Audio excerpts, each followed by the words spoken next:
had family emergencies, going to try to come back in. So Eric and I are just going to go live right now. We're not sure if he's coming back, but so that's it.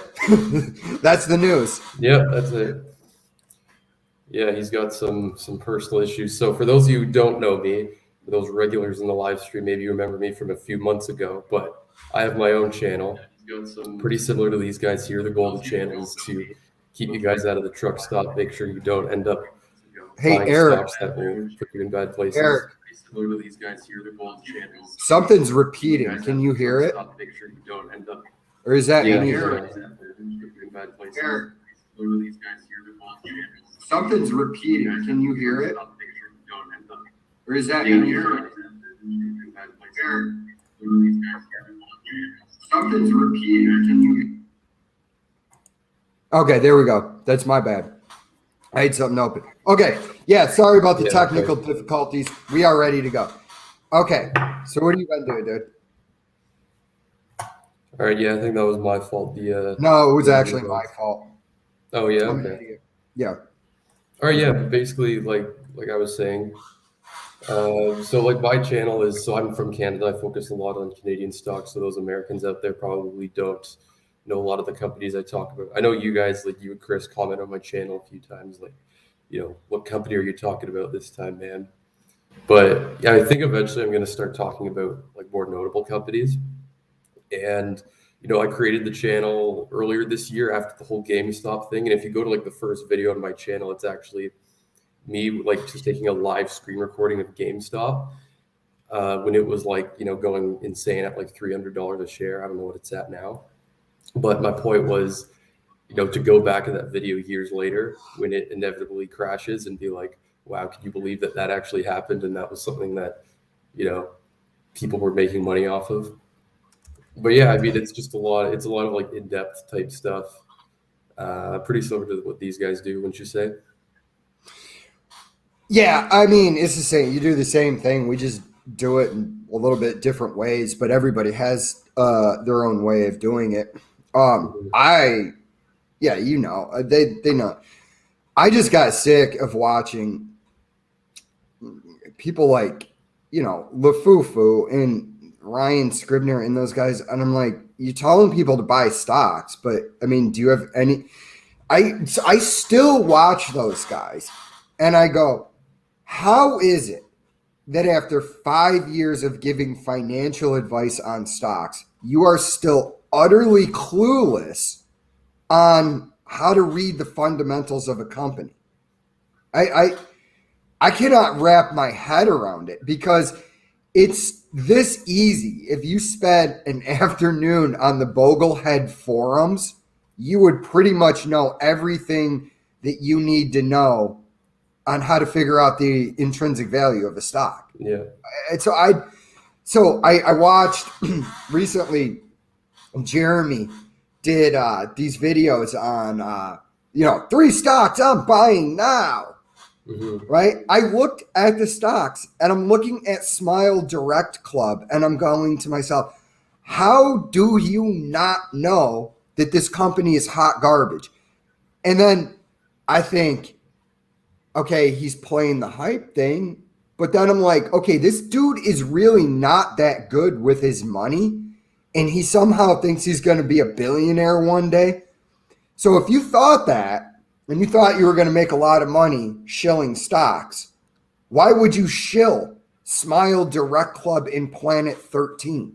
I can't in any way understand it. I've tried to wrap my head around it, but does he say that he thinks he's going to be a billionaire one day? Mm-hmm. Really? Yeah. He did in that episode. He thinks he's going to be a billionaire one day. And I made a video. I have to put it up.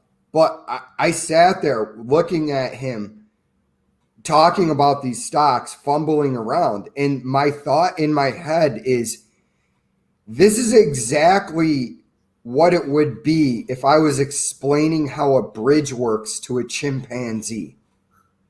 Mm-hmm. Like, there's underlying math, right? That whole bridge there, as cars go across it, math. That's all it is. It's math that holds that bridge up.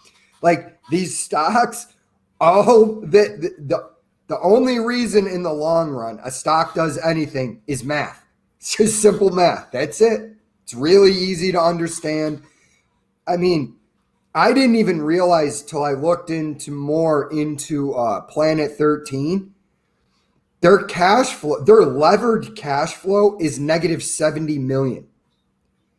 The second interest rates rise and the debts are called in, that company will implode.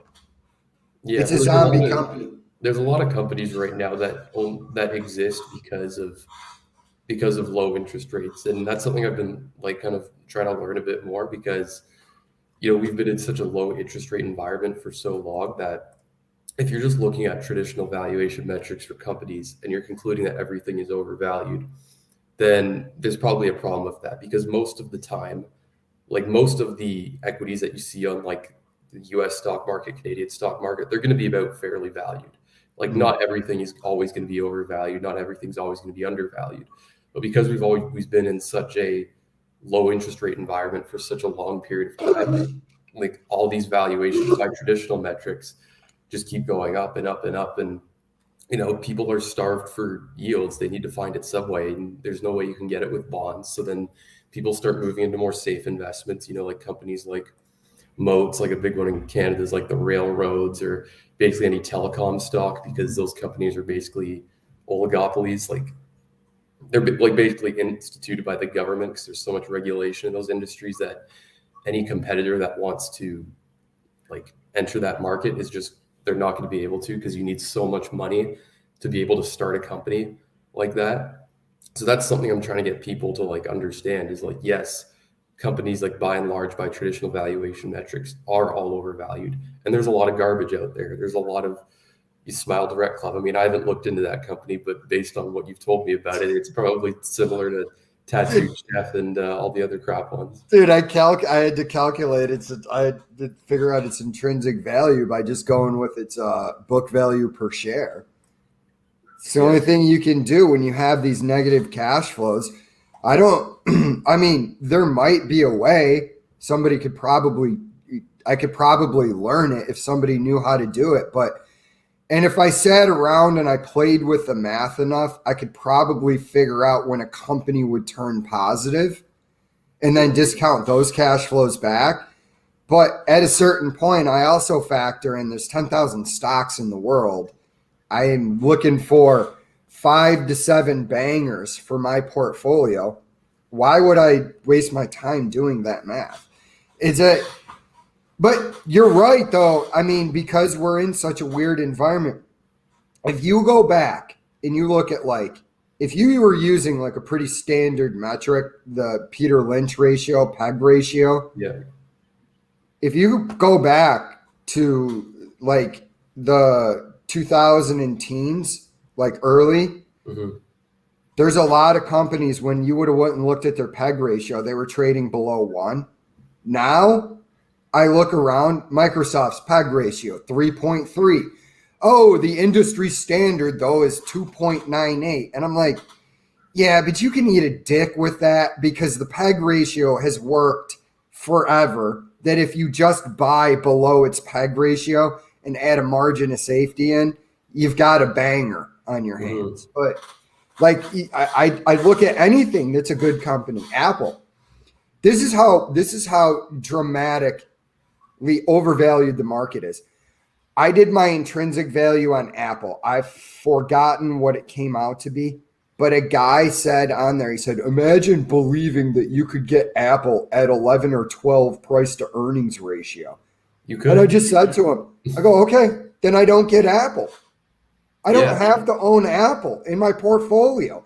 I would love to if I could get it for the right price, but this is what is escaping everybody. It's on the hype train. Yeah, and so with Apple particularly, I'm pretty sure back in like the mid 2010s, maybe like early to mid 2010s, Apple was around a 10 PE because at that point, like it was a huge company, And the general census in the market was, how much can a company that's this big continue to grow? Like probably not that much. Like how many more iPhones can they sell if everyone in the world already has one? How many MacBooks can they sell if most people have them, and then those who don't probably can't afford them? But it continues to grow at double digits, which baffled a lot of people. Like I remember watching Yep. this video. It was actually a Martin Shkreli video where he's talking about, he Okay. did those like investing lessons videos, which I'm not gonna, go to Martin Shkreli for moral advice, but he knows his stuff about finance, right? Are you going to buy his Wu-Tang album? Well, maybe if he turns it to an NFT, that we could all pick up shares of the Wu-Tang album. Yeah, right. But yeah, like he did a valuation comparing IBM, and then he like talked about Apple as well. And he was saying like, IBM is like relatively cheaper, so it might be a better investment. Whereas Apple, like his belief was like, how much can it grow? It's already such a big company, blah, blah, blah. But it continued to grow. And that's what I think is like confusing a lot of people now, is like, because there's these like large companies like Apple, Microsoft, that even though they're already massive, they're continuing to grow at really high rates, which has like pretty much never been seen before. And so it's tough because people say like, oh, the company looks overvalued, but it's like, well, if it continues to grow at this rate, I mean, yeah, it's going to end up trillions of dollars in revenue, but if it continues to grow at that rate, it's probably good buy. Well, here's the thing, dude. You know how human android Mark Zuckerberg is talking about the Oculus? Yeah. Apple's releasing their own version of it. And I mean, I don't think that the Oculus sets are going to reach critical mass until the augmented reality becomes available in glasses that are like convenient for you to wear. Yeah. But the point remains, there's a huge, like the potential for augmented reality. People are sleeping on that. And they'll say, well, older people aren't going to adopt it. Well, you will if you can just buy glasses, walk around Walmart, and you don't even have to look for a price. It just says, canned diced pineapples, 99 cents. And like everywhere you're walking around. So that's 10 to 15 years away, but I mean, it's the beginning of it now. Think of like what the original iPhone was in 2006, 2007, first year it came out, versus what it is today. And I mean, the 2007 iPhone's a piece of junk compared to what we're running around with. Yeah. So, long story short, I don't know if Apple's growth story is over, and that's the weirdest thing about this company. Because if you would have said, like everything that you said would have been my thought process at the time. Well, how much is this really going to grow as a company this large?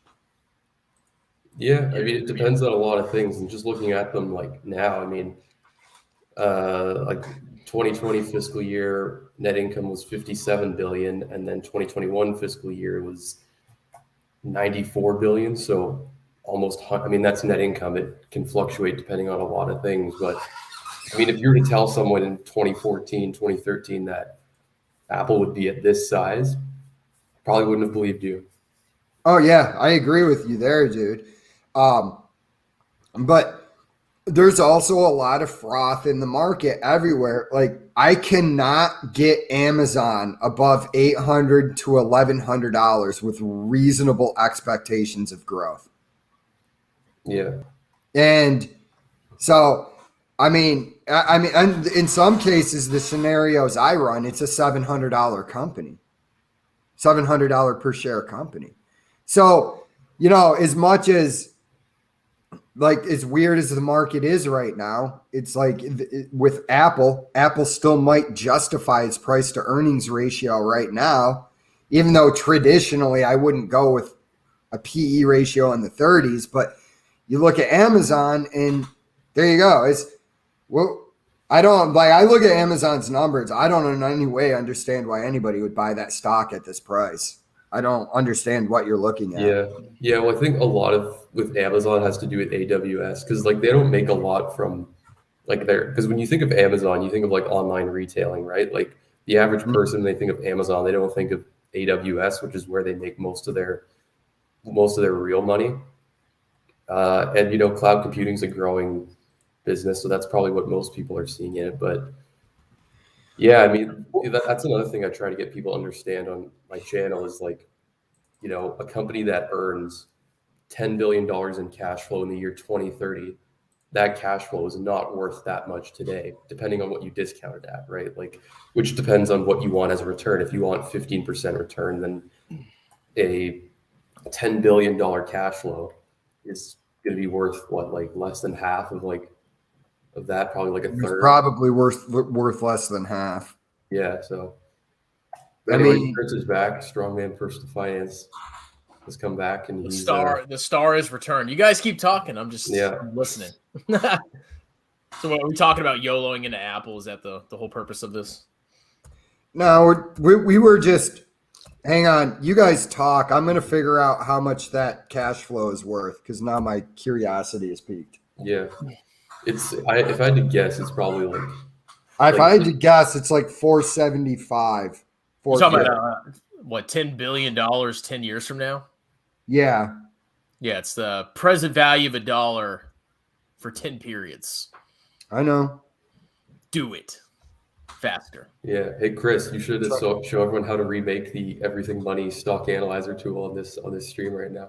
Should I? Are you trying to get me sued? No, they won't sue you for that.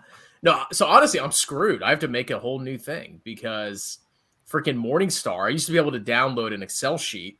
Yeah. And I would just paste it into the model that I made. And now I don't know what they did. They completely changed their website. Probably because they knew I was doing that. They're probably trying to screw me over. But now I can't. I have to remake my whole model. So I'm kind of pissed. Wait, what did they do? What was the change? So hold on. I was way off. It's worth about 2.5 billion. Wait, at what rate is that? 15% discount rate.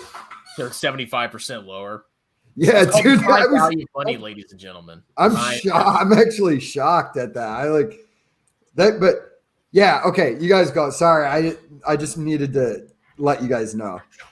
Oh, so anyway, so I was talking about Morningstar. So in my we got somebody coming in behind you.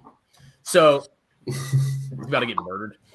So I have this dude. That is totally scary. That is like straight out of a horror movie. Yeah, I was like, with the face mask on and the hat. It's like we are witnessing a new iconic killing machine in movies. Yeah, that's my roommate. He just got some fried chicken. Oh, you got a roommate. Does he watch Strongman Personal Finance? Has he subscribed to my channel? I'll get him to subscribe. Okay. The newest Canadian serial killer in movies. From the absolute Arctic cold. This is hard. Yeah, it's cold up here.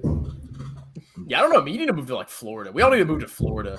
We can all do live streams together. We can all sit next to each other, hold hands, talk about stocks. I feel like, dude, because I've been down here for 6 years, I feel like such a wuss. It's like probably 63, 64 today, and I woke up and got out of bed. I was like, ooh, it's a little bit chilly out. And then I'm going, hang on a second, dude. You're from Western New York. That's not cold to you. Dude, what is it, in the 60s down there? Mm-hmm. That's such BS. I need to move. What is it there? It's like, I think it's 41 degrees right now. I don't mind that at night. Freezing, but it's not great.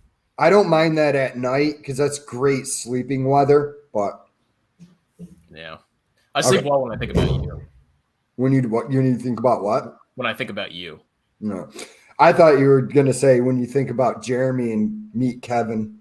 I'm surprised they haven't sued me yet. I'm waiting for the papers to show up on my front door. What are they? I would love to get called into court as an expert witness on this.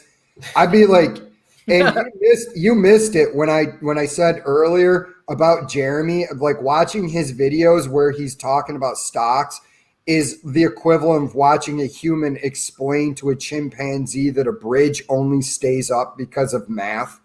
And it's like, dude, it's like, for the life of me, I made numerous videos for Jeremy where I tried to explain to him this is math, but he doesn't understand math. Like I'm not even 100% sure the dude can read. Yeah, well, I mean, I think he can read. I'll give him that much, but he's definitely not a smart character. But that's not how YouTube works. It's really all about like showmanship and being, grabbing people's attention. I mean, like, look at my channel. Like, I don't have like a professional channel, but I don't think people watch my channel for the professional stock analysis. I think they watch it for the clownery that I do. So it all depends on what people want to watch. Yeah. Yeah, I get it, man. But like for me, when you're jacking around with money, I mean, it's like this.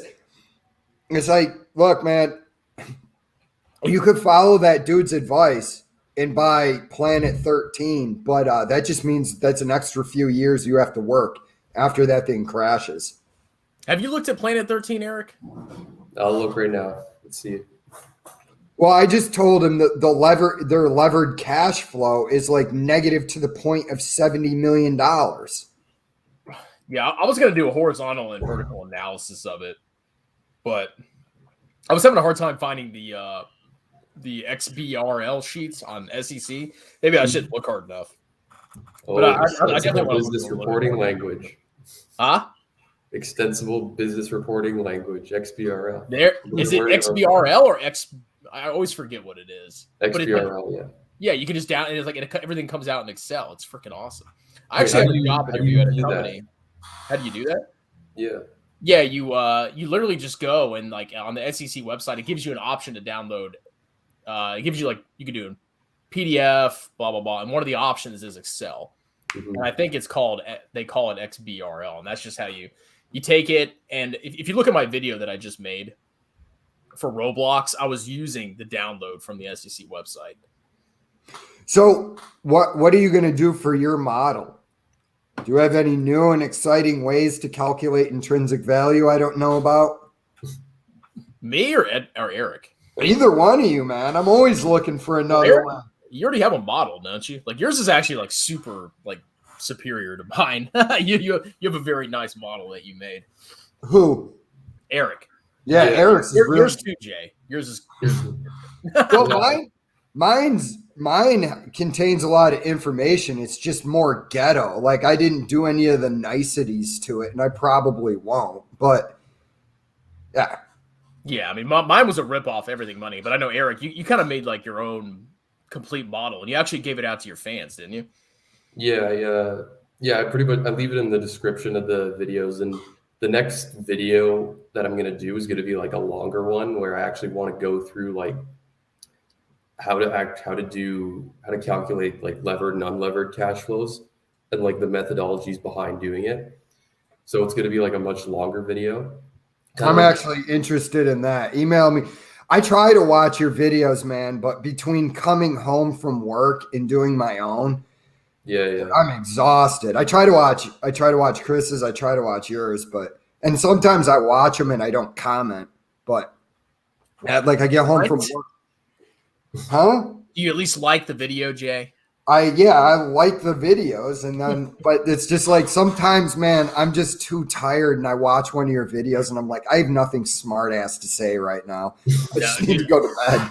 I have been insanely busy these last couple of weeks, and now it's finally starting to chill out. Like I had to go travel for a funeral. I had to go I'm tutoring all the time. I'm doing YouTube. I'm working full time.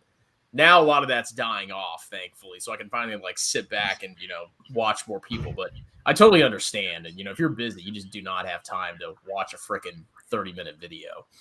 Yeah. I mean, it makes sense. Like, and the way like I've structured the channel right now, it's very much for like. I mean, I was surprised when I started making those style of videos. I was like, I'm not sure if anyone's actually going to watch these. Like, I don't know if YouTube has the attention span for it. And there's been several people who've commented saying thank you, like this information's helped me a lot. And so I mean, I focused on only like TSX stocks right now, but you make good videos. Also, I think once the hype starts to die down and companies aren't 10,000ing X in the next week, I honestly think that there's going to start to be hunger where people are going to start gravitating. Everything money says that they don't think that they're going to be that big of a channel. I think they're going to be one of the biggest channels on YouTube right after there's a correction, because I think people are going to flock. They're like, I listened to these morons and I lost half of my life savings, where the three of us, or even everything money, they say it, they go, just put your money in ETFs if you don't want to do this. I like looking through the financials of a company, especially when it's overhyped garbage, because it's funny to me. I'm like laughing when I go through. It's negative 70 million levered cash flow, and you're telling people to buy this. It's like I said earlier to Eric, I'm like, the second interest rates rise, this company implodes. That's how that works. So like, it's funny to me that there's all these zombie companies. So I go, you know what? If you don't want to listen to people and you're going to get mad at people that are telling you Tesla's overvalued, good. You just need a hard lesson. It's when your dad let you stick that fork in the electrical socket and then he said, sucks, right? Don't do that again. I'm so dumb I did it twice, but eventually I learned my lesson. Bro, I did it like 3 or 4 times up until the time I was like 22 years old. My dad's that's probably why I can't understand Teslas, because I stuck a fork too many times into the wall. I just don't get it. So Eric, are you now you're doing all these analyses, because that's the plural way. Are you more in individual stocks now, or are you index? Are you still? I remember you talked about how you were just like doing Canadian total stock market index. Like, what's your investment strategy? I mean, pretty much the same as you guys. Like, I got my tax advantaged accounts, or like one of them is maxed out with Total World Stock Market Index funds. Oh, yeah, the Canadian version of VT, which is XEQT. You're tickling me pink right now. Yeah, I know. But like, yeah, I still have like a portion of my portfolio in individual companies I believe in. I mean, right now, like, I'm not rushing into investing. I'm just trying to learn stuff. And that's another reason why I started going on YouTube, was to like also learn stuff for myself. Because if, I post like a 20-minute, in-depth valuation of a company, there's going to be people who watch it in depth and are going to critique it, right? And that's the goal, because I want to see how other people think and I want to learn from them as well. I don't want to just be me like dispensing knowledge. And just because like I'm the guy who's on YouTube doesn't mean I'm like the smartest investor. Like, I'm sure there's a lot of people who subscribe to my channel who are way better and more successful in investing than I am. Me, Kevin. So, me, Kevin, and Ryan Scribner, especially. Charisma. Well, dude, listen, no matter, everybody makes mistakes. I actually watch other people's videos to learn stuff. This is the difference between like people that actually actively want to learn. They can admit they don't know stuff. But I messed up on Realty. I forgot that REITs demand a higher PE ratio until somebody reminded me. And then I'm just sitting there going, yep, I'm a moron. And that goes to show you why you have to be really careful on individual stocks, because you will make mistakes. So unless somebody else looks over your work and they say, hey, Jay Nagy, dumbass, you need a higher price to earnings ratio on REITs. Yeah. Oh, my bad. I forgot about that. Yeah, REITs are a bit different. Huh? Did you buy O? No. The only thing I own right now is Bank of New York and BABA. Yeah, I'm actually increasing my individual stocks. Like, I've been buying more. I mean, I put like 500 a piece, but I probably have like 8 or 9 individual stocks now. Well, which is a lot for me. I'm practicing discipline here. Intel. I'd love to own Intel. Great company. It's just not hitting my price target. Price target was like 45 bucks. 45? Huh? Yeah. 45? Yeah, I'm feeling like 42, but honestly, 45 is probably a freaking steal anyway.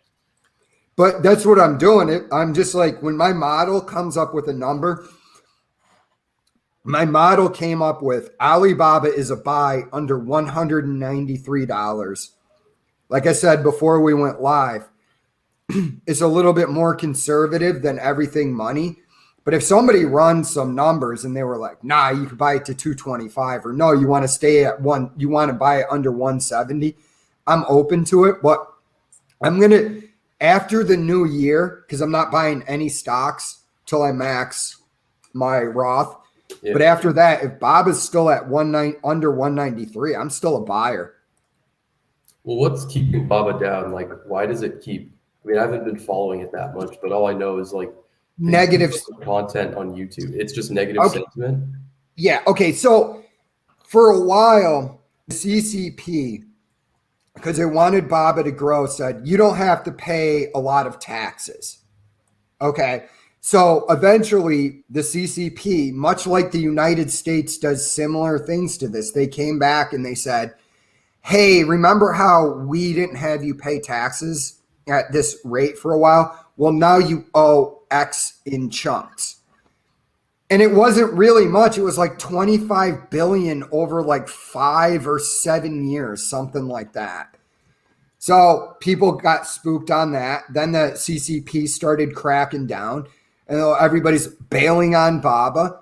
And then they missed revenue projections of 29% growth. They missed it by a little bit.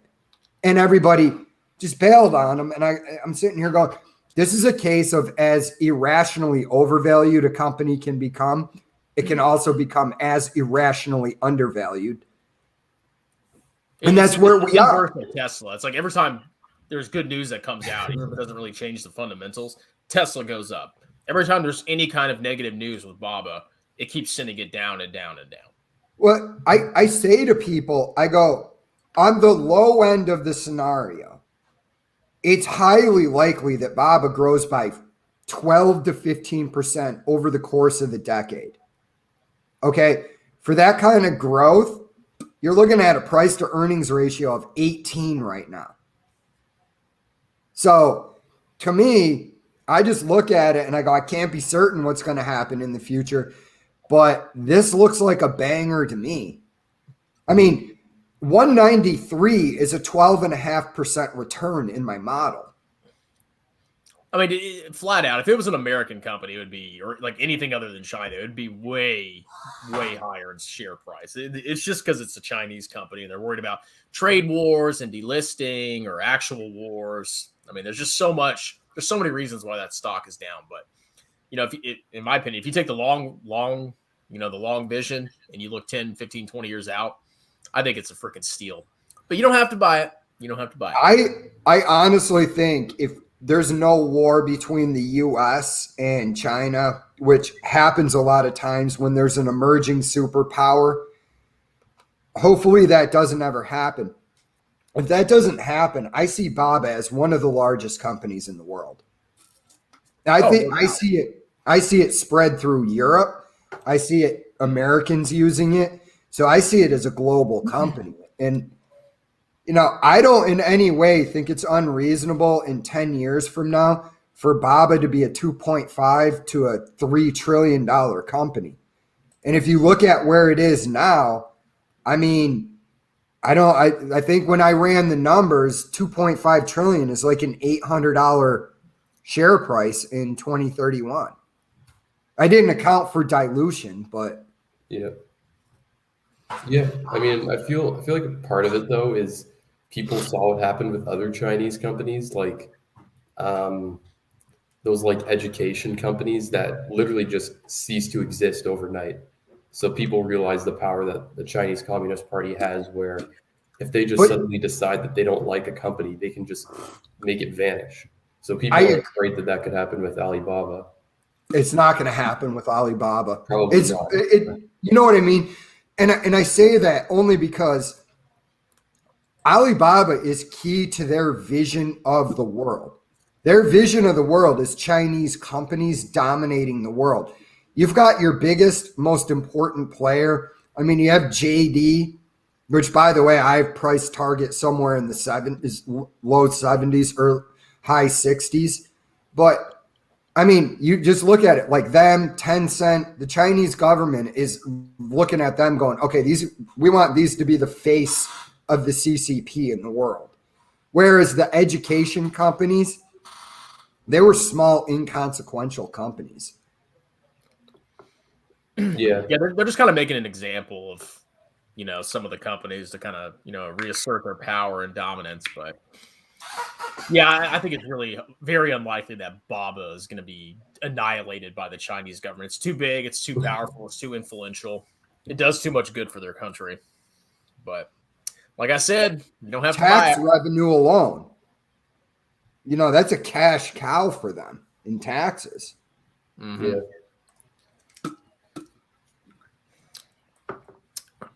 Cool. So what else, huh? What do you guys talk about? You just clown on other Eric, YouTubers?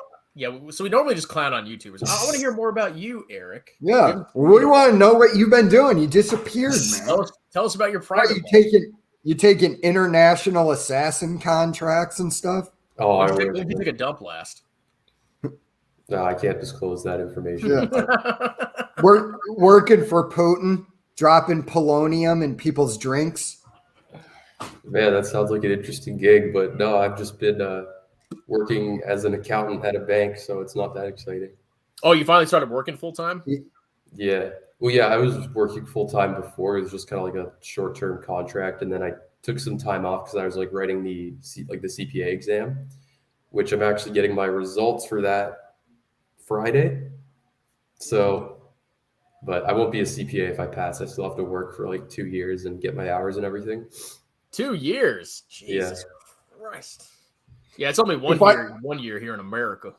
Yeah, if I start, I don't know, if I start making enough money off YouTube to live, I only have to take, including refresher courses, I would have to take, I think, 8 courses in accounting to have a bachelor's.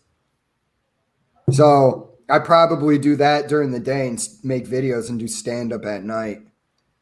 You should do it, man. Then I could be your sponsor. Like if you ever want to take the CPA exams, I'll be your supervisor. I'll vouch for you. What I'm doing is I'm ordering accounting for dummies just to refresh my accounting 1 and 2 because I probably couldn't make I'm not just going to tell you I couldn't make financial statements off the top of my head anymore. I could when I was taking accounting, but that was like 6 years ago. So I know I have to be fresh on that. They're called balance sheets. Okay. LaFoo-foo. But I was thinking about posting my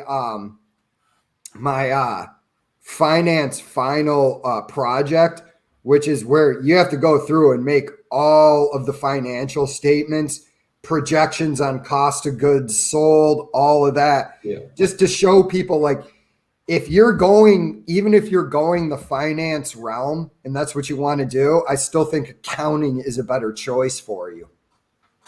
Yeah, I mean, you have to know it. That's the thing. And like, I actually get some like accounting questions on my channel of people who like will read a report and then like put like a super detailed question. And then I'll look through it and be like, oh yeah, like, this is why that happened and everything. And it definitely helps a lot. Like if anyone wants to take like investing seriously and looking at individual stocks seriously, you have to know accounting. And this is what I told Chris. I go, you can learn all of the math that you need to know for investing that they would teach you in finance in less than a week. It's not hard mathematics. If you just took basic math, you can do the math on this stuff. So at the end of the day, it's like you're better off going to school for accounting and getting a minor in finance on the side. Mm-hmm. You'll be a better investor if you do that than if you just go for finance. Yeah, honestly, I don't think any business degree other than accounting is really worth getting. I agree with you. And I'm a finance. You watching Aaron Clary there, investing sucks. Is that why?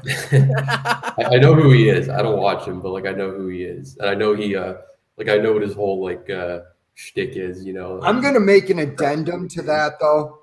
You really should go a little bit further in economics than you technically have to in accounting. Like if I was gonna make the most lethal investor, I'd say go to school for accounting, get a minor in economics and finance. That's what I did. you will be a nasty ninja out there in the stock market. Because I'm about to start reading Thomas Sowell. Yeah, dude, if you want to learn economics, you don't need to really like get a degree in it. Read Thomas Sowell, read what is his name, Milton Friedman. Like I read a couple books. Stay away. If you're watching at home, stay away from Keynes. Keynes is an absolute moron. His response to "you can't print money forever" was basically, "Yeah, but I'll be dead." Oh, you got to add Karl Marx. Okay, but somebody is still going to be around when the currency collapses, you moron. Oh, have you guys heard of modern monetary theory? Yes, I get mad at people who bring up modern monetary theory with me. Hold on. And it's always a poli-sci major. You heard of this book? What is it? The deficit myth? Is he saying that we can just run endless deficits? It's a she. Yeah, Stephanie. I can see why.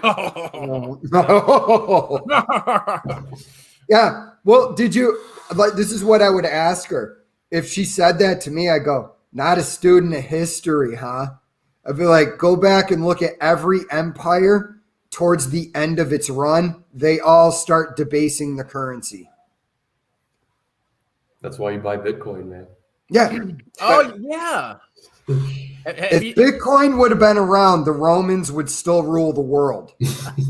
So I actually read this article where now people are thinking that cryptos are going to be like their own nation states, like digital nation states. And they're going to compete with like actual countries for like, whatever resources. Like the delusion of these crypto people is like out of freaking control. I need to do like a review of that article, but they're getting pretty freaking crazy now. The longer this crypto crap is around, the more ridiculous their arguments become. But that's every bubble. Every bubble just climbs in ridiculousness till eventually everybody just goes, what?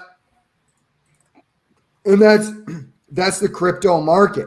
Like, what is it? El Salvador is accepting Bitcoin now. And they're going to make there was some ridiculous, they were going to make like a Bitcoin retreat or something. I go, this is just a cash grab for tourists. This is all this is. Battered Bitcoin shelter. Yeah. Yeah, I don't understand the logic why. I mean, I guess because maybe their currency is worth less than Bitcoin. I don't think they have a currency, El Salvador. Oh, what, they use like another? They probably use the peso in some way, shape, or form. But yeah, like I don't know, but I'm just saying El Salvador is a relatively poor country. So how much power they have? Okay, they start accepting Bitcoin. Who cares? Well, now they're the richest nation on the planet, Jay. Well, yes. Because what if Elon Musk just announced that SpaceX was moving to El Salvador because they accept Doge and Bitcoin? Oh, by the way, when I was in Austin, I got to see the Tesla factory still under construction. And their Tesla, Elon Musk is buying out tons of land out there. So like on both sides of the highway, it was all Musk. Pretty freaking crazy. But I keep hearing about the Austin factory, but it didn't even look like it was close to being done. Like you would look at it, you could just see there was like nothing inside of it. And they were still like just doing the external. Elon Musk is brilliant, but he's a hype man. He knows at the end of the day, his technology is not. You can go back to 2017 where he's talking about the Hyperloop. So it's like an air hockey table. Okay. But your actual tunnel, in actuality, you can drive 15 miles an hour through it. It's probably faster than traffic. Isn't that in LA? Yeah, that is faster than traffic in LA. But, well, better than zero. Here's the thing. His fanboys actually believe that he sold stock because, that he took a Twitter poll. He didn't do that, dude. He's locking in profits because he knows the stock is overvalued. It's just gamesmanship to him. Yeah, well, it probably comes pretty naturally to him once he's been doing it for that long. Like he probably just gets these ideas just out of the blue and is like, you know what, I should just do this, whatever, who cares? And I feel like in order to like get that wealthy, you almost have to not care about money. You know what I mean? Because at some point when you reach a certain net worth, you're going to feel like cashing out. So, I mean, I am glad like that someone like him exists and he's doing the things he does, but I just wish he would stop with all like the Twitter trolling and everything because it just seems so like petty and unnecessary. It's hyperbolic is what it is. And you look at it and you go, first off, so to explain this to people if they're watching, you will not see Mars colonization on Elon Musk's time frame. That's because the human species just doesn't possess the technology, and the inherent dangers of space travel is such that it's just not possible right now. Like you're talking about your rocket going to Mars is traveling at a velocity where if it hits a piece of lint, it'll shoot right through the entire rocket. And if you're in the way, it'll shoot through you like a bullet. That's a piece of lint. That's how fast you're traveling. So there's so many inherent dangers of space travel for human beings. We haven't solved them. And Elon Musk saying, by 2030, we'll have a Mars colony. Like, no, you won't. Stop saying that. You're not going to have it.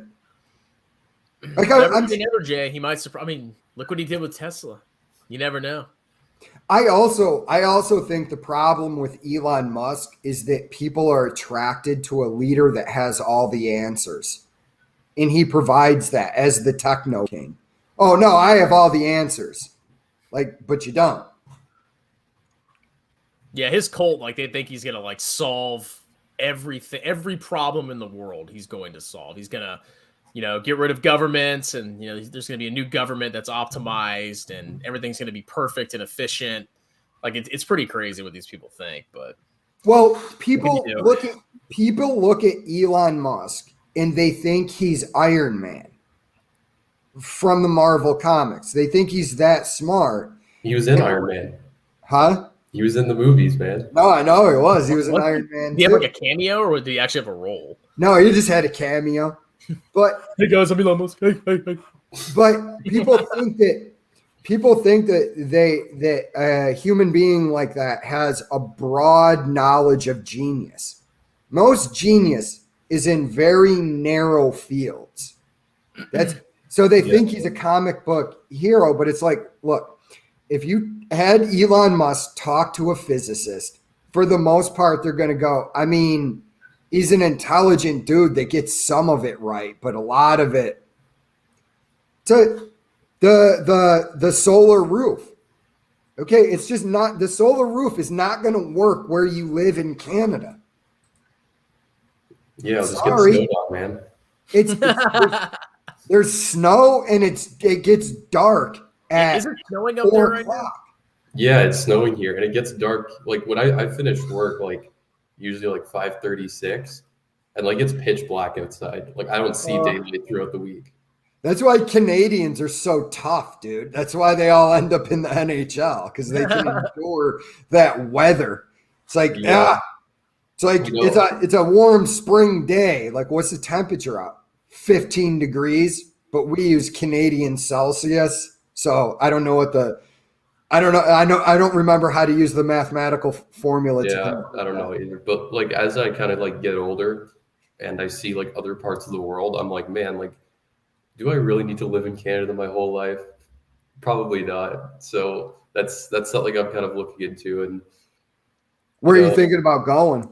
I don't know, man, but somewhere warm though. I like warm places. So well, dude, you could just go the complete opposite of Canada and move to like the Virgin Islands, the Sahara Desert. Yeah, go live in the Middle East or something. Yeah. Oh yeah, it gets pretty warm there. Go to bro. If you like warm, I have the perfect place for you. Qatar. Is it Qatar or Qatar? I always call it Qatar. I don't know, dude. If I was to read it, I would pronounce it Qatar, but talking to all the Southerners in the military, it was Cutter. Cutter. And this was me the first time I heard it called Cutter. They go, yeah, and I got a deployment to Cutter. And I go, Cutter? Yeah, I had no idea what you said at first. And then they're like, they're looking at me. They're like, Cutter in the middle of right off the coast of Saudi Arabia. I go, oh, you mean Qatar? And they're like, no, it's Cutter, dude. I'm like, 100%. I think if we were pronouncing that correctly, it would be Qatar. Yeah, it kind of annoys me when people say Cutter. I mean, okay, maybe that's how you pronounce it, but it just seems like that's just not right, But yeah, bro, Eric, I walked out of my air conditioned tent because I got there at night after 8 months in the Iraqi desert. Qatar was so hot in August, I could not believe it. And this is after living in Phoenix also. So I walked out of my tent and I look at the dude I'm with. I go, what in the absolute is this? Like, it's so hot that it sucks the air out of your lungs. Yeah. So there you go, dude. Okay, so I don't think Eric's going to move to Qatar. Maybe somewhere. How about you going to go to the United States maybe, or are you thinking about Asia? Well, I mean, I could probably make it being an accountant and everything. I could probably make it in one of those tax havens, right? Like Bermuda or British Virgin Islands, Are you trying to get into tax accounting, or are you what do you do at the bank? Are you like a internal regular audit accountant? Yeah, I do internal. Well, I do. It's like an IT role, really, but it's like internal audit. So it's like super specialized for like the bank. But like I chose an IT role there because I want to learn more about IT because the accounting profession is becoming more IT driven. So I wanted to get ahead on that. But I do I do different stuff. Like I'm there for like 3 years before I become like a actual like permanent full-time employee. And I do like different rotations in different departments. So, bro, I told you what to crush. You gotta crush that forensic accounting. Dude, listen, I just tell anybody who's watching us, if you're going into accounting and you want to write your own ticket, forensic accounting, governments around the world will just snatch you up. Like, hey, figure out where this Bitcoin money came from. We know they put it in a tumbler. Like, I got you. Yeah, so I did like a quick internship in forensic accounting, and it kind of amazed me how like the lack of technological advancement is in the industry. Because like when I was doing stuff, it felt pretty similar to just like regular auditing. Like I'd be using Excel spreadsheets and like writing reports in Microsoft Word and everything. Like we didn't have any like super advanced tools that I used, at least. Like they did have some available, but I just didn't use them.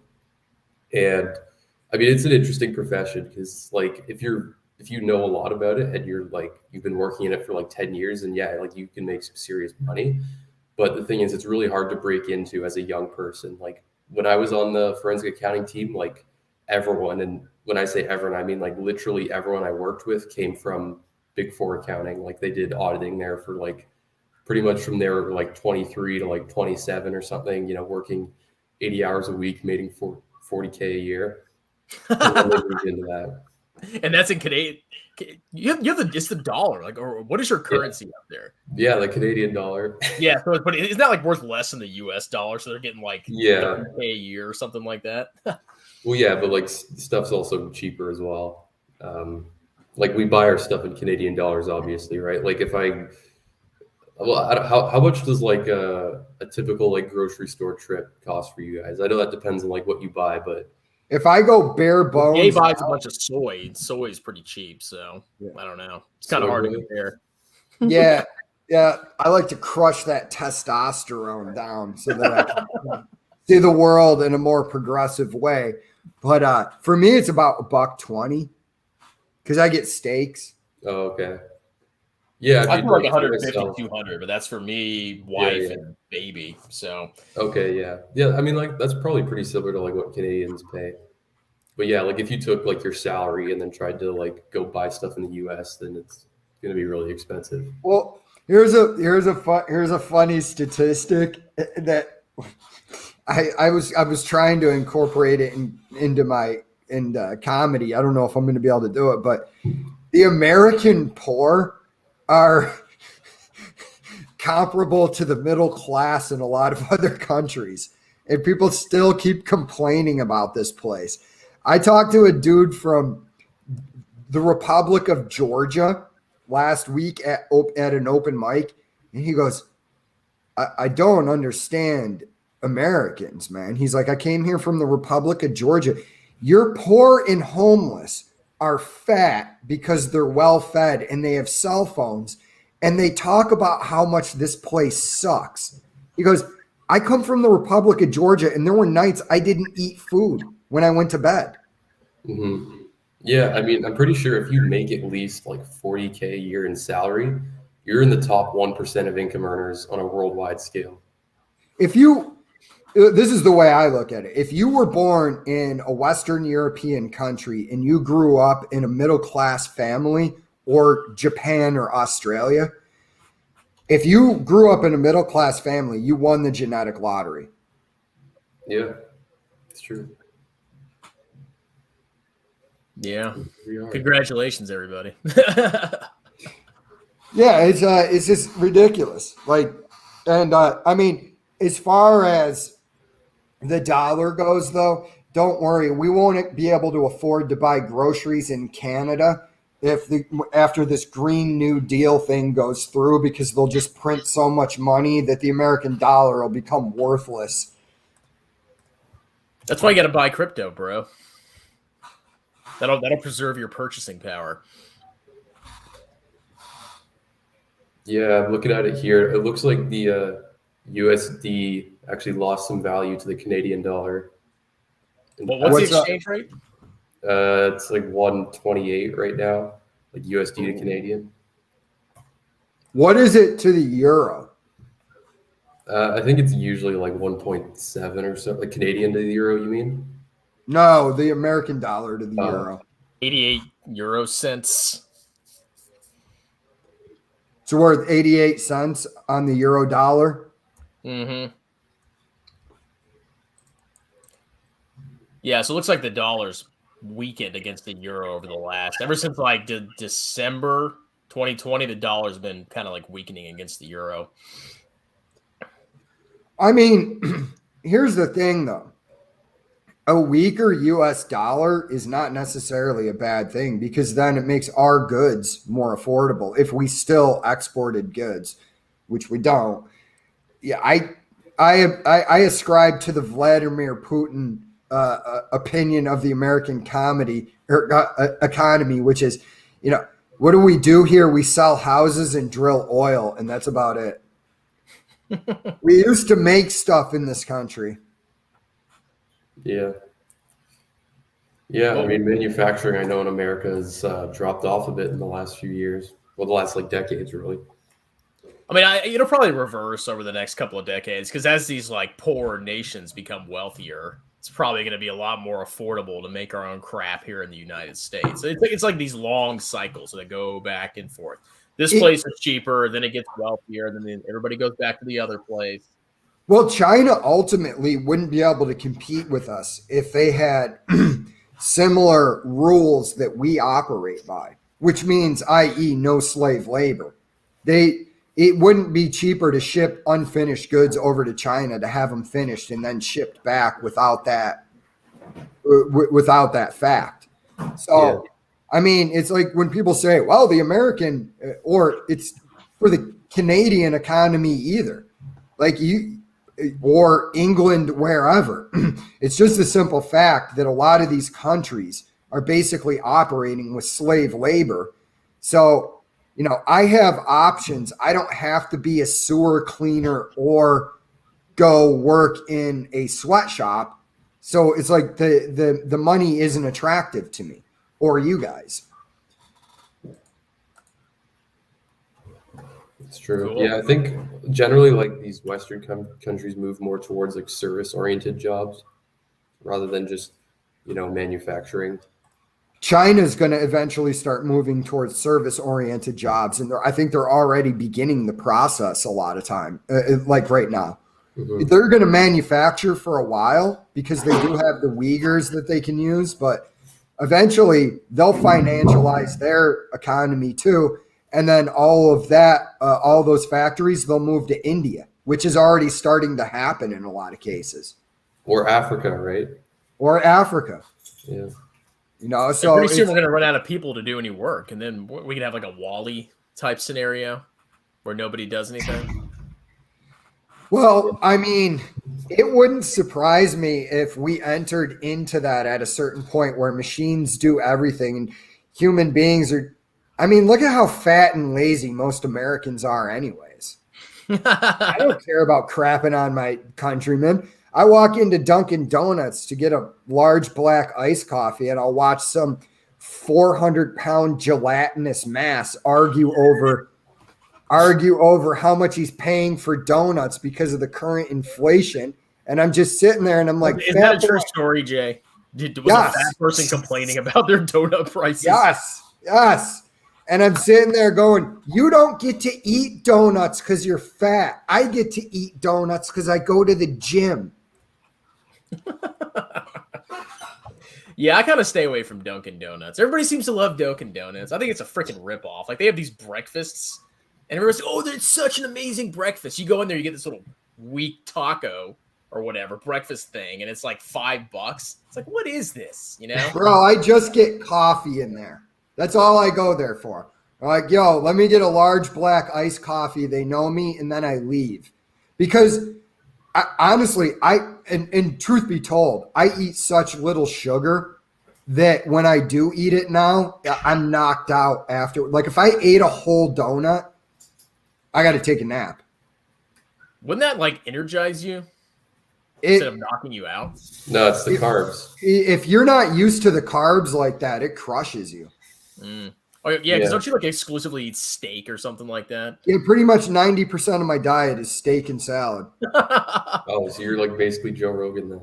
Yeah, actually, it was Jocko Willnick who convinced me. I was like, well, Jocko's the most manly dude on the planet, and all he eats is steak. If I can become more like that, I guess I'll just eat more steak.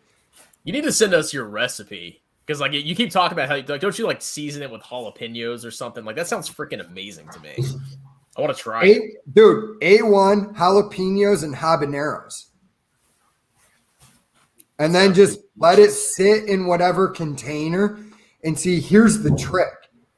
The steaks become really good by the end of the week because that A1 sauce is working on it and it's breaking that stuff down. So, like, by the end of the week after it's been sitting there, the steak is just, like, falling apart and just, like, buttery. And it's just melted I cannot think of a better meal to eat, dude, in all honesty. You know, but the thing is, like, so I've noticed inflation, but it's mostly in, like, certain very specific items. And steak and beef is one of them. Yeah. Like, to me, it seems like prices have gone up 50% or more. They have, and a lot of it's because of the energy stuff. It's the inflation, but then Biden shut down that pipeline, and now like gas has gone up. So everything. This is what a lot of people. Where's the inflation coming from? A lot of it is just simply coming from energy, because everything requires energy. So your cattle. The feed that you got to bring to it costs more because gas costs more. So, cow farts. Oh yeah, that's what causes global warming, right? The cow farts. Yeah, apparently. All we have to do is just have like a massacre of cows and then just stop flying airplanes, and all our problems will be solved. The world will be at peace. Well, that's what homie at the World Economic Forum wants. Klaus Schwab. That's what he wants. Hey, in 2031, you'll own Klaus Schwab. Yeah. He's like, dude, he looks like a straight up Bond villain. You're like, how Let me look at this guy. Serious. Klaus Schwab. Oh. Doesn't he look like a Bond villain? All right. I got to share my screen for this real quick. Everybody needs to see Klaus Schwab or whatever his freaking name is. There he is. Dun dun dun dun dun dun dun dun dun dun dun dun. Dude, when he's like, oh look, he's Eric, controlling the world. in 2030, you will own nothing and be happy. I'm like, yo, settle down there, Goldfinger. Was that the guy that said that? That's freaking hilarious. Yeah, it was like, I wish I was sitting in front of him. So when he said, yeah, no, like, hear me out on why you'll own nothing and be happy. And so I could go to him. Well, in 2030, I'll own guns. So that means I'll still own my house, dude. Yeah, did you see that MIT has predicted that society's going to collapse by the year 2040? Dude, society has been collapsing since the invention of human beings. Like every society claims that, oh, okay, there were, in the 1970s there was the Methuselah catastrophe. People were going to live too long and the earth would be overpopulated. And now it looks like we're going to peak at about 9 billion people and then we're going to start dropping off. Yeah, people underestimate our ability to create new inventions and solve problems. I mean that's always been a problem. Oh, overpopulation. Oh, we're so screwed, and then we always seem to come up with a solution. It's just it's a bunch of fear mongering usually. Well, it's an amazing. Human beings are an amazing species. It's like on the one hand you have Fritz Hopper, that he created a method with nitrogen. So you could take the nitrogen from the air and put it in the soil. And basically that allowed human population to expand like it did in the 20th century. But then he turned around and made an alternate version of it called Zyklon B, which is the famous one that the Jews inhaled when they were in the ovens there. So it's the same chemical. The only difference is they took the smell out of it. Interesting. Little tidbit. So, I mean, but yeah, I read that article and is okay, 2040. All right, maybe. Yeah, so society's collapsing. We're just doomed. I drive around, there's just dead bodies everywhere and earthquakes and volcanoes erupting in my neighborhood. It's chaos here, man. It's just dudes in plague masks walking around with signs that say the end is nigh. Riots. Yeah, well, you know how they actually came to that conclusion was they supposedly created this software that simulates the world, basically. Like it simulates certain future economic scenarios, like if given like birth rates or, all sorts of stuff. I mean, I don't know exactly how it works. So, and apparently like this simulation took place in like the 1970s. No, I get it. But didn't it say that peak oil arrives in 2030? Well, yeah, it took like a bunch of different future scenarios and was just like, it just tried to simulate it and then said, what the simulation usually ends up being is a decline in society around the year 2040. I mean, it coincides probably with when the population will start shrinking somewhere in that area. But again, I would go to somebody, there's still human beings that have needs and wants. So as Uncle Paul would say, even a declining company is worth something. So I'm basically extrapolating that we as investors will be fine if we just look at the right stuff. Oh, there's always good buys out there. Like this VT thing I keep hearing about, Yeah, because why is that? Is it because most of the growth in the world is going to come from emerging markets and VT has emerging markets? I mean, if you believe that, you would just go all in on what is the freaking emerging market? VWO, that's the emerging markets ETF. If that's what you believe, yeah, but why wouldn't you just, as John Bogle says, why wouldn't you just buy the whole haystack? Because I want to be able to charge people $20K. No, I'm just kidding. Dude, He's getting desperate, man, because of the off year where all of his stuff is down. That's why he's reducing the price on his stupid stock market, whatever course.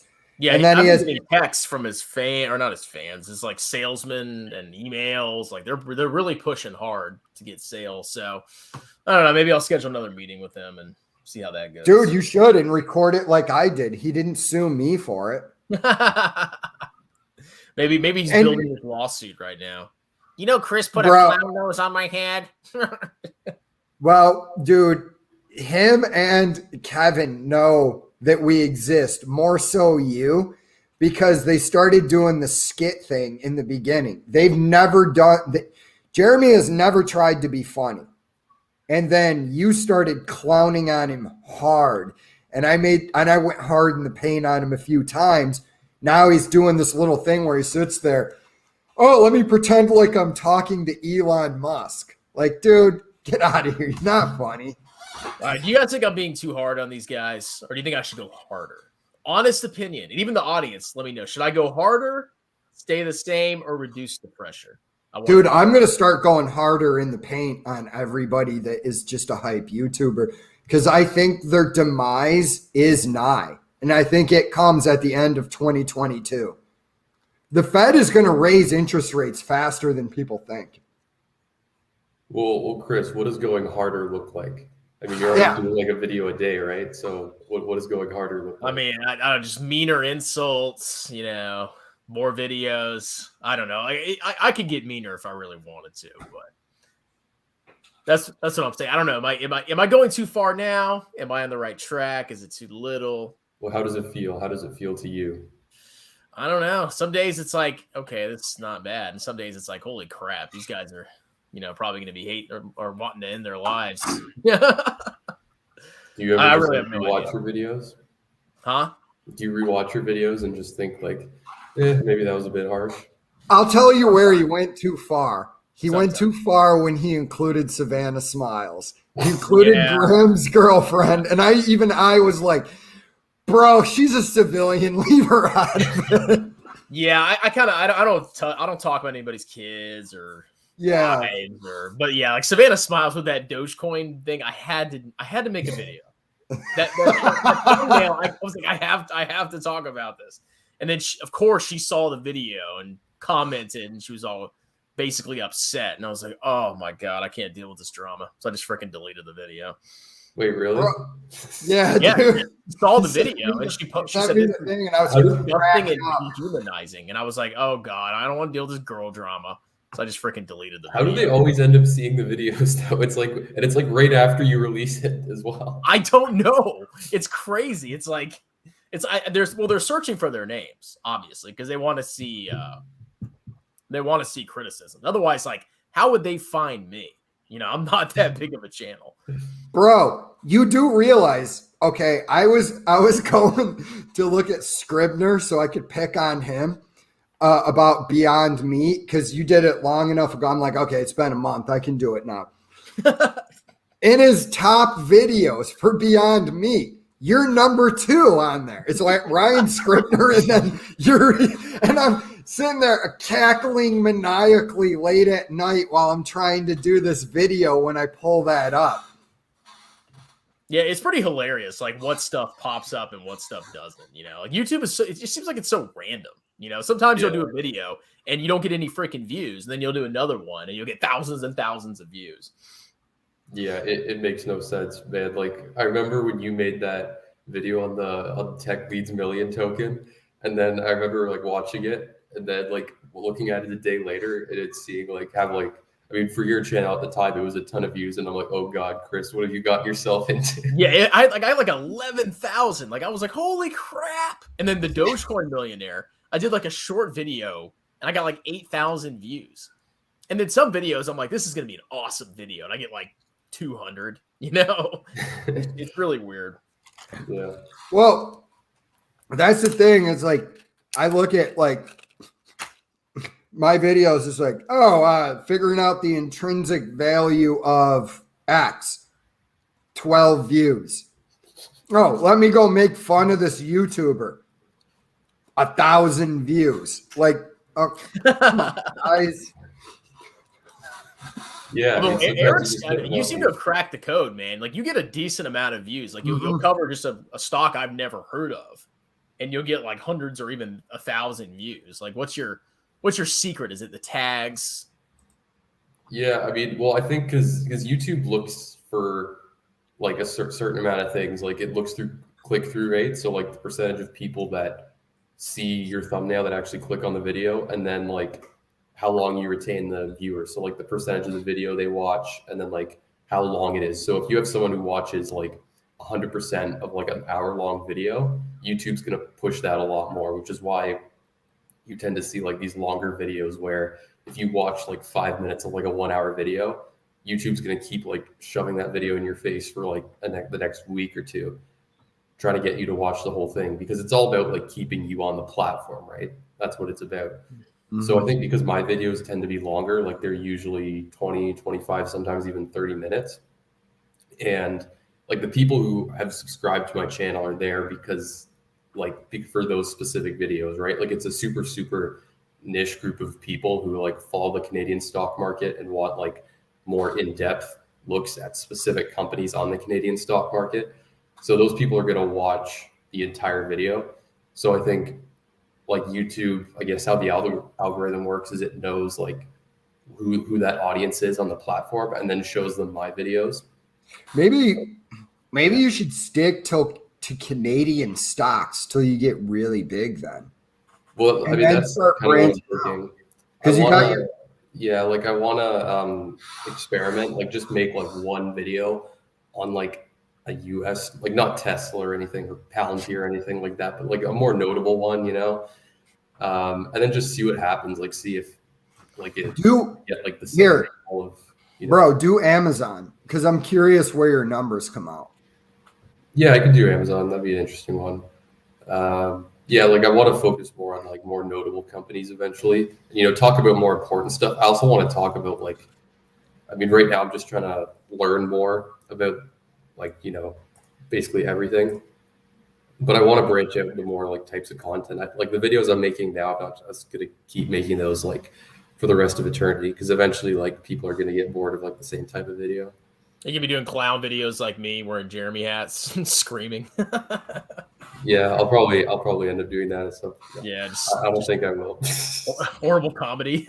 So like, well, what's your goal with your channel? Are you just having fun making the videos, or do you have a certain, you know, size you want to get to, or do you want to start making courses? Like what's kind of your plan if you have one?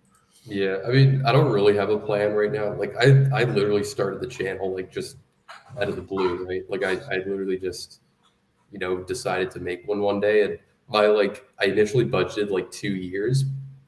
So I was going to be like, all right, after I do it for 2 years, then I'm going to like reevaluate it and see like, okay, is this like worth doing more?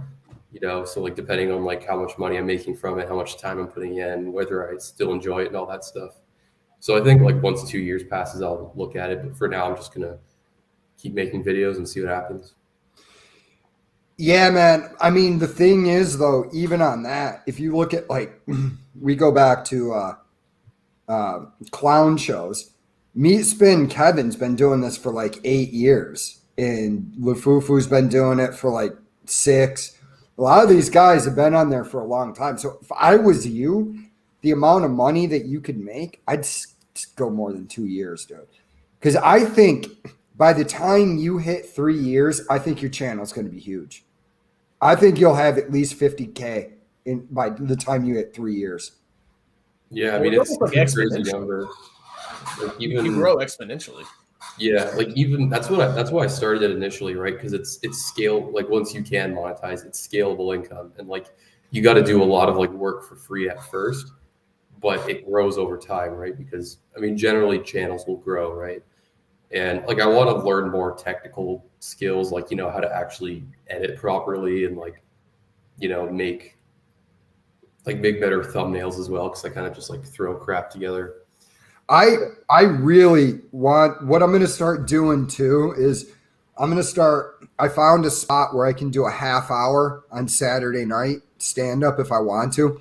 I'm going to practice my set for the first 15 minutes, and I'm going to start putting rants up where I'm just trying to work out material, because last week I did it and I actually got some laughs from some stuff I didn't think. It was just the premise of the joke was, do you think that the elites are just sitting around with top hats and monocles, just messing with the rest of the population? Like, they found out about Jeffrey Epstein, release the COVID. So like I got some laughs out of that. So I'm going to start just doing rants on it. It'll just be me doing stand-up. A lot of it's not going to be funny, but I'm just throwing shit at the wall to see if any of my premises stick. You know what's funny, Jay, is Meat Spin already dyed his hair a different color, so that wig is out of date. You know what's even funnier than that is I'm going to buy a red wig, and I think that he changed his hair color because he saw me doing videos. Because that's the only explanation. He has green hair for a month, and then like a week after I start doing this, he changes his stupid hair color. It's like that Jay Nagy start wearing that wig. I would have to change my hair. Dude, I know these clowns know me. They know we exist. It's just, yeah. If they speak about us, they're just going to promote our channel, so they're not going to say anything. No, they're not. Do you think Jeremy is going to make dude, I had a guy hit me up. He goes, you don't know how hard I'm laughing when you said Jeremy trying to understand the stock market is like a chimp trying to understand calculus. I don't know. What are we going to do if these people all go away? I mean, like, what are we going to do? Oh, I'll still be mocking Jeremy 10 years from He'll be like 10 years off YouTube. He'll be like, Jeremy the foo-foo. No, what'll be even better than that is me showing up at the gas station that he works at again because he spent all his YouTube money. And me walking in there being like, hey, Jeremy, got any stock tips? Did you see any in here that you extrapolated out on? And then him going, well, I was looking at the balance sheets and I go, yeah, 15 years in, you still don't call them financial statements. Is that what they call them in Canada? Are they balance sheets or are they financial statements? No, they're just financial statements, man. Okay. I mean, maybe Jeremy learned his stuff in Canada. I don't know. I think Jeremy, if you go listen to his story, what happened was he just made up a bunch of stuff and came into the financial space. And this is the thing about all this stuff is if you're real, you'll get found. If you're fake, you'll get found out. And he's fake. Like, I put it to people this way. I go, if you don't know anything about investing and you're just starting out and you're learning, I'm interested in your channel as long as you're not a hype YouTuber.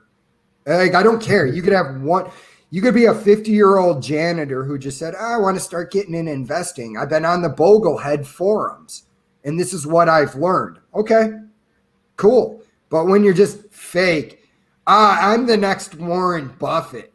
Like, no, you're not. Warren Buffett's smart. You're not. You guys remember the first time I came on this stream? You know how many subscribers I had at that time? 10. Yeah, like 10 subscribers. Yeah, now how many you have? Like now 1,200 or something like that. Yeah, I think like or getting close to there. I think, which is still like in the grand scheme of YouTube, like that's nothing. Like pretty much anyone can get that many subscribers if you just post enough. So like that's why I think I need to branch out into more like types of content that aren't like so niche. You know what I mean? That's why I do my rants because I enjoy doing them. Honestly, I enjoy just sitting there working through my thoughts on a subject. But that's also why I did that, and I'm going to add my stand-up to it. Is I want to at some point have enough of an audience that I can make financial jokes in there and they get it. Mm-hmm. Yeah. You should also make some cooking videos with your steaks. I think that would go well. You do. I want to see how you make it because I want to try it. I'm not even joking. I want to try it. It's not hard, dude. All right. So first off, people are going to call me clear-cut instructions. Okay. People are going to call me a caveman, but I cook my steaks from medium to medium well, and I just cook them on a grill, and then I just throw them in a container, put A1, jalapenos, habaneros, and garlic. That's another secret that you forgot. A spoonful of garlic in your marinade. What about a spoonful of sugar? No. No. Well, I think you should make a video because, when I actually decide to buy steak again, because right now it's a freaking ripoff. It's like insanely expensive. Well, I got to get on your. What I got to do is get your recipe for chicken drums. Chicken drums? Because that's what you eat, right? Oh yeah, I just literally put some freaking seasoning on it, throw in the bacon for 40 minutes. 375 degrees. 375 for 40 minutes. Now Maybe 35 you want a little bit more crispy. Go 370. Wait, 370 and then 375 if you want more crisp. No. Just 375 degrees for 40 minutes. Okay. Nice. There you go. All right, guys, want to do some comments and then get out of here? I don't know. I'm not gonna do all the comments. There's too freaking many. Any comments you want me to address that you guys? Let's Daniel De Blasio here on Palantir. Palantir, brother, is hot speculative garbage. Done. All right. That's it. Nothing really needs to be more to be said by it. If you just go and look at its cash flows. They don't in any way justify the market cap. Because Jeremy was talking about Palantir, and he goes, "It's probably going to have a $100 billion to $200 billion market cap and be doing revenues of $5 billion." And I go, okay, well, its margin is 77. So that comes out to a little under $4 billion in free cash flow. Thus, your market cap's not justified. So it's true. Yeah, like with Palantir, that goes back to the thing we were talking about before. Because remember we were talking about, cash flows generated in the future are worth significantly less than generated today. And because Palantir is I believe they've openly said, we're going to keep losing money for the next few years. Yeah. So that whole market cap is based on cash flows that are years out in the future, which are worth a lot less than if they were to be earned next year or the year after. I mean, there's a lot of companies with crazy market caps that they have earnings way out in the future. It's a simple thing of understanding the time value of money. Yeah. I mean, if you understand that, you understand these companies are stupid. Everything. I don't agree using their software on new companies. I agree with you, but the problem is when you're doing the math on those companies, you have to have positive cash flows. Whether you use the actual cash flow from the company or whether you use earnings per share. I use earnings per share just because that was basically how I was taught in college. But there's many ways to do it. But yeah, I agree with you there, because if you don't have positive cash flows, if the company isn't bringing in money, the only way I can think of it is to calculate your book value per share. And the easiest way to do that is shareholder equity divided by shares outstanding. So I could be wrong on that, but because I don't know any other way to value a company without positive cash flows. I mean, what they do is they do a multiple of sales. They just say, okay, I think revenue is going to be this in this many years, and then the price to sales will be this, comparing it to other companies. That's what a lot of these people do. And then use terminal values of 40. 70 for Tesla. 70. Serious question. Check out PCG and let us know what you think. What is PCG? What is this? Oh, well, I think somebody else was pumping this on my channel a while back. Negative 20% margin. It seems like it's losing money like freaking crazy. I mean, I have to look into it more, but not my type of company, to be honest. Yeah, it's hard because I get requests of people ask me what I think of a certain company, and it's hard if it's a company that you've been looking into a lot and we haven't heard of it, because it's hard to form an opinion on it super fast. So we could just give you a high level take and be oh, this looks good, this doesn't, but it's hard for us to provide any value added information if we haven't looked into the company ourselves. Yeah, and I mean, even good companies, a problem with them is Truck stop multiple. Dude, even a good company, a problem with them is you could run into something as free cash flow from investing and it's negative.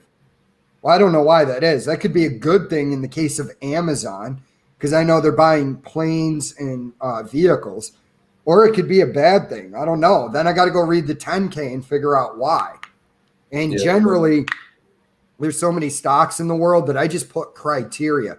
Negative cash flow from investing, don't care. I'm just not going any further. Palantir has positive cash flow if yet. They do. They just had like $200 million, but that still doesn't justify their market cap. That's like a $4 billion market cap. Yeah, I mean, it's hard to justify that Palantir is a good deal right now, but it's like a big darling of all the YouTubers. So everybody's a fan of it because the other YouTubers are. Small, yeah, that makes sense. Yeah, I've heard about some of these like UK investments, and a lot of them seem to be like super cheap. Like if you compare them based on like metrics that American companies use, but apparently just for whatever reason, UK companies just don't like grow like American companies do. I can't remember why. I remember reading this article about it a while ago. But yeah, it's basically saying what that guy just said, which is like some UK companies just appear to be like just severely underpriced for whatever reason. It's probably because, like he said, like Brexit. And certain markets just get massively overvalued. Look at the Japanese market of the late 80s.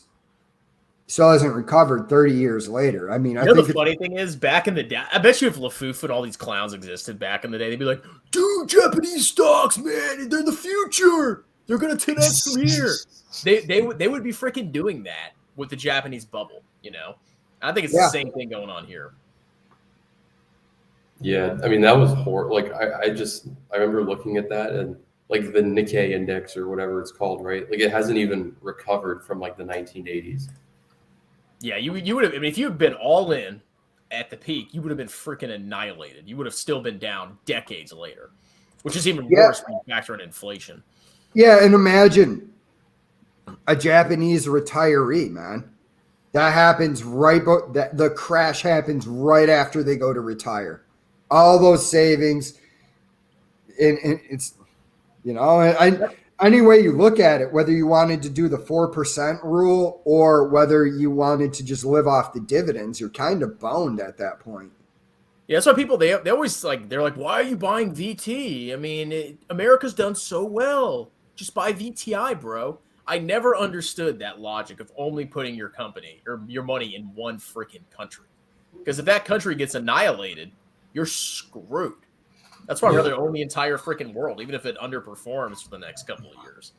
Bro, look, if you go back and you look at, like, historically, like you said, sometimes the entire world outperforms, sometimes the U.S. outperforms. But I really do think going forward, it's best to be in the total world. Like, you convinced me of that because it was just sound argument. But yeah, and this is the thing I don't understand. Like, I forget who said it. Somebody just said, I stopped trying to find the next hot stock, VT. And I always point this out to people. The Vanguard Healthcare Fund, you guys can go and find that right now. It has returned 16% since 1984. It returned like 14 or close to 15 over the past 20 years. Good luck beating those returns. I don't care who you are. Good luck on that. And you took very little risk to get those superior returns. So if you just weighted that at like 15% of your portfolio, you're crushing. Do you still have it? Is it at 15% of your portfolio? Yeah. I'm lame. I'm going to I have like 98% VT. Like, I have the most boring portfolio in the world. But there's nothing wrong with that. I just put REITs and a mid cap in my portfolio to just juice my portfolio. And I think it'll add maybe a percentage point. But 1 percentage point is huge. If you look at a 7% return versus an 8% return, it's just enormous. But Yeah. the mid caps have returned a little over 11% since 2000, which is more than the total stock market. Yep. All right, I got to piss real bad. Any last comments? Probably gonna close this out. No. My wife 3D printed my penis. That is the best line of the day. That's a good conclusion. All right, so if you guys don't know, this is Investing Sucks. His name's Eric. You should go check out his channel. He does good stock analysis. We have Jay Nagy, this old man right here. Go subscribe to his channel. Any last words? Investing Sucks. No, I mean, I feel like you guys got everything. Stay out of the truck stop, be smart with your money, and have a good life. All right, That's well, what I'm saying. you're always welcome back on, Eric, anytime, but I really have to piss, so I'm we're doing this at like this time now, so just let us know, dude. True. All right. Yeah. All right, thanks, guys. everyone. Later. Cheers. Cheers.